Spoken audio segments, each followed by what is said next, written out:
Hello everybody and welcome to The Day I Became a God episode 8 anime review. I'm gonna be straight with you, they got me with the episode title. I was annoyed. I was like, for goodness sake, we're wasting time with a beach episode. And then no, actually, we didn't waste time at all. We actually got a pretty important episode that came honestly a little bit out of nowhere, but it clears up some things, I guess, but other things are still a mystery. Who can say exactly what's going on? I did enjoy this episode a little bit. It duped me in the middle. You remember that bit in the middle? That got me too. This episode was all about trolling me and tricking me. More tricking me than trolling me, you get it. But anyway, I guess, let's crack on with the episode and see exactly how everything went down and do this thing.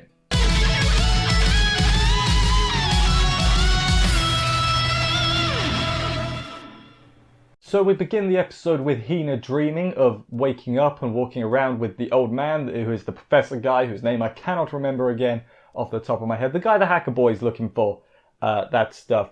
He made arrangements before he died for someone to take care of Hina. She is in bed with the Yota parents, the Narukamis is their surname, I remember.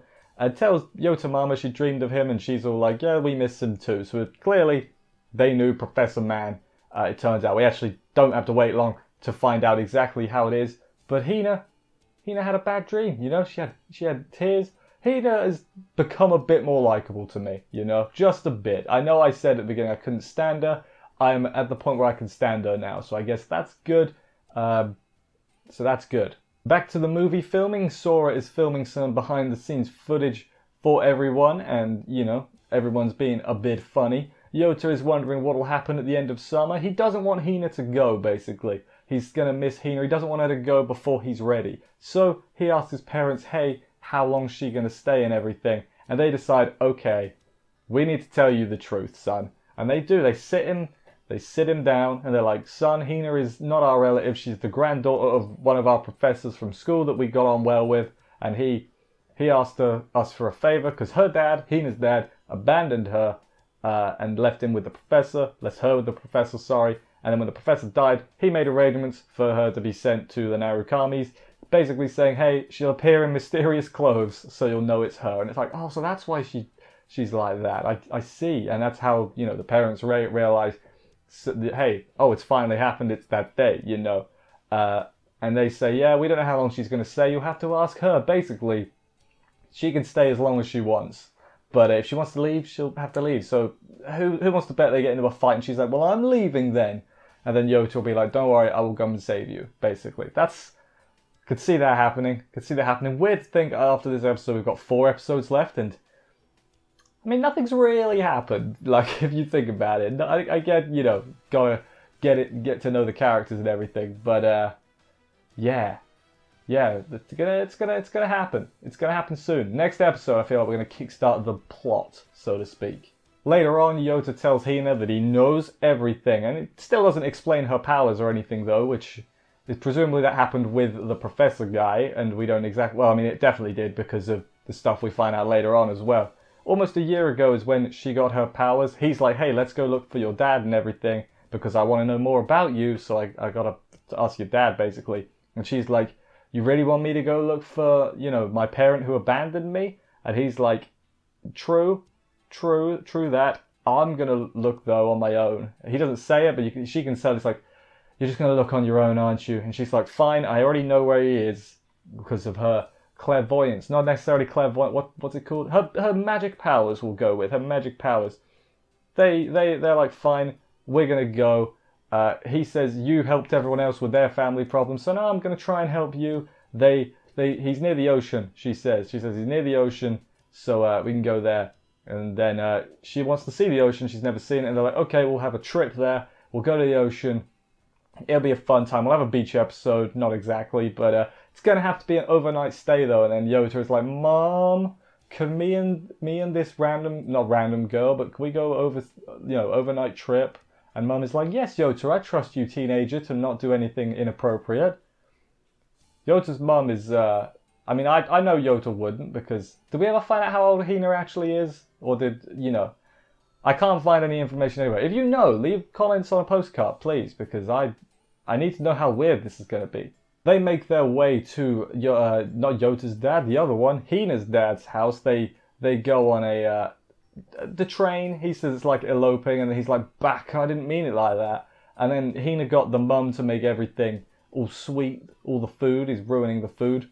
They get as far as they can by bus. The heat's unbearable. They eventually reach the house. Yota is far more scared, nervous than Hina is. Hina's not much bothered, to be honest, considering.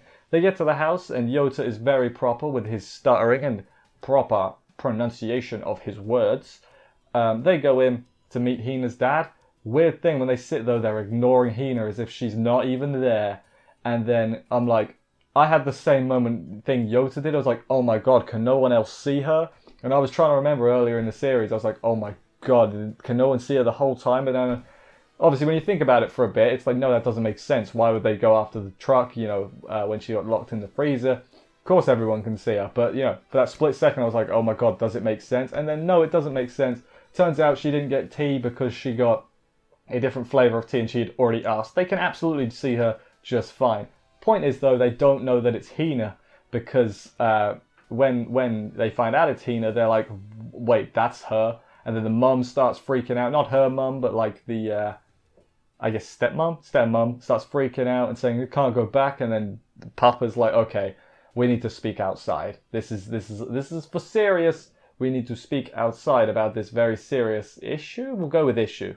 Hina goes to play with the dog while Yota speaks to her dad. I forget the name of her dad, but it's important talk. So Hina has got Logos syndrome. I don't know. I assume this is a real thing. I'm not a medical professional, and nor do I know anyone that's got it. But basically, she could barely move, let alone speak. So she was basically bedridden, inactive, couldn't move or nothing.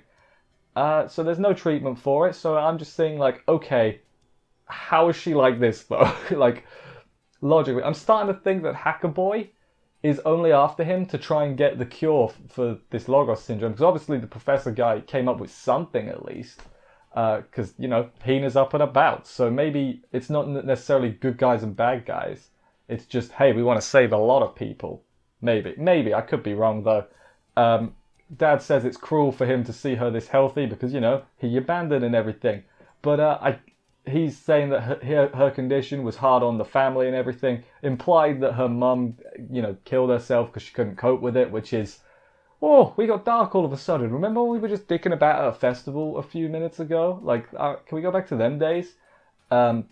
He says nothing could make him want to see her, and I'm just like, all right, you're kind of a dick.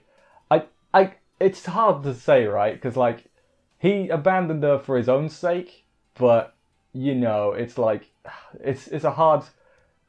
I'm not going to say what's right or wrong. I don't think it was the right call on the dad, to be honest. But hey, that's what opinions are for. You can see his reasoning even if you don't agree with it, much like Yota doesn't agree with it. He disagrees with everything he's saying because the dad is just on that, it was so hard on me. Basically, he wasn't thinking of Hina at all. He was just thinking of himself and his family, which isn't necessarily wrong, but, man, it's a hard, what's the word? There's no right answer to the question, I feel like, anyway.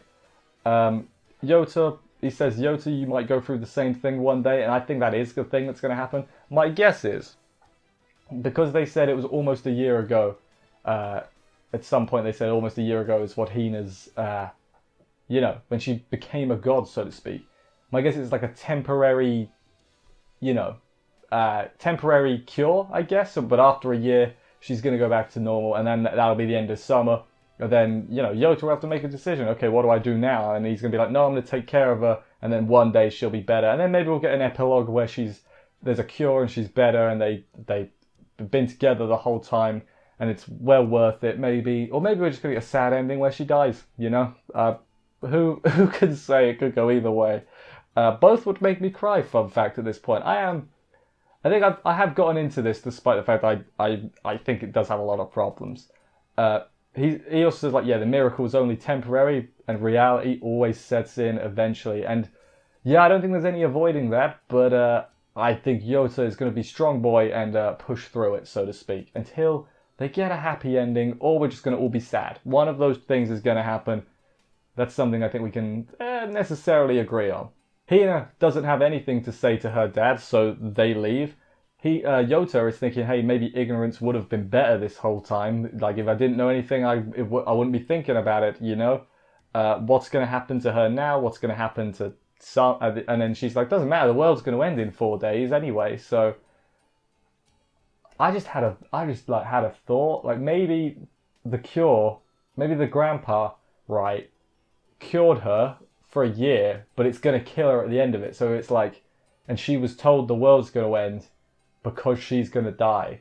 So she does think the world's going to end because she's going to die, but she doesn't know she's going to die. And then maybe, oh God, that's going to hit. If that's going to hit, I got a feeling, like, I've criticized how they've been wasting time a little bit, but if it hits right at the end, it could hit. You know, it could hit you in the feels, and I'm waiting for it. They play some Space Invaders, they play other things. Post-credit scene, Hina's dad has got another visitor, and of course it's Hacker Boy. With 4 days until the end of the world, Hacker Boy is obviously after Hina now, because of that picture of the Gramps and the Hina. Presumably, I thought they were after the grandpa, but he's presumably dead, right? Because he was old. Although they didn't actually, everyone's kind of assuming he's died. Maybe he's not actually dead. Who knows? I certainly do not. But that was the end of the episode. Things are getting real. I didn't expect to be hit by such such seriousness this week. Especially, like, as I said, read the title, expected a beach episode, and I mean. Yeah, didn't exactly get that, did it? No, we did not. Anyway, though, what was my favourite part of this week's episode? It was a poor episode. I feel kind of bad calling any of it my favourite part because it was very serious. And but no, we'll have a look. So my favourite part is Yota completely rejecting her dad's reason for abandoning Hina. Like, you could say, like, you can see it from his point of view, and I think Yota does, but he just doesn't agree with it. He's like, I see what you're saying, but you abandoned her. Perhaps that's because Yota only knew Hina as this bubbly, happy, Hina. Maybe if he knew her as as she was, maybe he wouldn't. I don't want to say wouldn't see her as human, but wouldn't see her as valuable. Maybe. Oh, it feels wrong to say, but like. You can understand both points of view. I do agree with Yota, by the way. That don't abandon her. That's wrong. She must be protected at this point. But anyway, I think I'm going to wrap this up now. I can't think of too much else to say. We've got 4 episodes left. I feel like we're going to kick things into high gear. I mean, that's what we're doing. I think next week, Hacker Boy is going to find them. And, I feel like what I think the ending is going to be, completely. What I said earlier about that, she's going to die. I think that's going to happen, but I think they're going to finish the movie first, and then they'll always have like a record of her, like proof that she was here, and the movie will be a bestseller or something. Oh God, that's going to get me. If something like that happens, that's going to hit, That's going to hit me right in the heart. And I don't know if I want that, but I do a little bit. Anyway, thank you everybody for watching this review. I hope you enjoyed it. If you did, please consider subscribing and stuff for more reviews. That would help me out a lot. I will see you next week for another episode of this. Take care, and bye, guys.